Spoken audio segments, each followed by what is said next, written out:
Noise pollution is not a new phenomenon. Early societies experienced high noise levels, but mostly in urban cities. In the early 1960s to 70s, overhead airplane jet engine noise became an issue for suburbanites as well as city dwellers. Next, highway noise forced the erection of sound barriers along major interstates near residential neighborhoods. Noise has complex physical and psychological components. Some noise at the same decibel as another will have completely different impacts to the human ear. Noise is also an issue in wild areas like national parks and wilderness areas, where a quiet experience is expected and increasingly regulated. Snowmobiles, for example, are recognized as having dramatic effects on wildlife in western national parks and forest lands. Noise protection levels have been set by various agencies. The Occupational Safety and Health Agency, or OSHA, sets standards for noise in the workplace. The Federal Highway Administration has established limits for noise levels acceptable in certain locations and land uses. Category A at 60 decibels for special quiet zones, like amphitheaters. Category B at 55 to 70 decibels for motels, hospitals, schools, parks, and libraries. Category C at 75 decibels for other developed lands, and Category D at no limit for undeveloped land. That, of course, does not consider impacts to wildlife.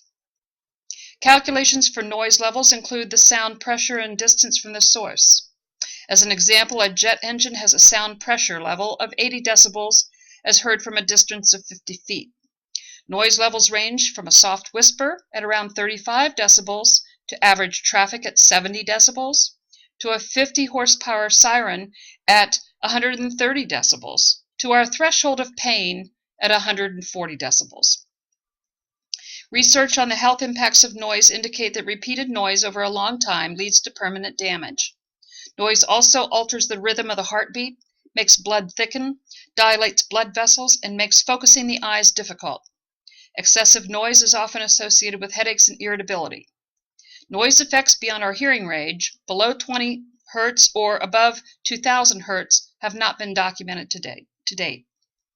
Noise is one of the many impacts addressed under the National Environmental Policy Act, or NEPA, one of the first laws to be enacted in the United States, focusing on protecting the environment as a whole. Earlier laws have protected wildlife, fisheries, water quality, and set policies for conserving forests and land. NEPA, however, is not a prescriptive law outlining technical and scientific requirements, but rather a procedural law that requires federal agencies, for any actions they fund or approve, to provide the public with analysis of potential impacts of these actions, and not just on the natural resources, but on the human environment as well.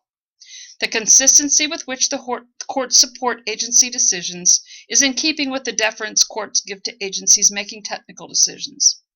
NEPA's greatest strength, then, lies in the procedural requirements and public review required under the law. Keep in mind that NEPA requires any federal agency to conduct an EIA or FONSI, a finding of no significant impact, or an environmental impact statement, or EIS, for any project. However, even state or local agencies must conduct assessments if they will be receiving any federal funds for the project. So this covers many, many activities, and if you plan to work in the environmental field, you will need to understand the basic steps of NEPA. NEPA guidelines are also a great way to organize your thoughts about any environmental impact. They are particularly good at helping one think through all the possible ramifications of any action on the environment. In addition, consideration of noise, historic structures, visual conditions, and cultural effects is necessary, things we don't always think of as environmental. Socioeconomic impacts, as well as the economic impacts from environmental degradation, must be considered and calculated as well.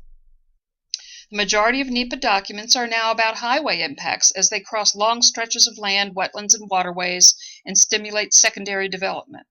Because of this, the Transportation Department, Federal Highway Administration, and local state highway agencies are well versed on NEPA and are a good source of supplementary guidelines, particularly on historic structures and wetland impact mitigation.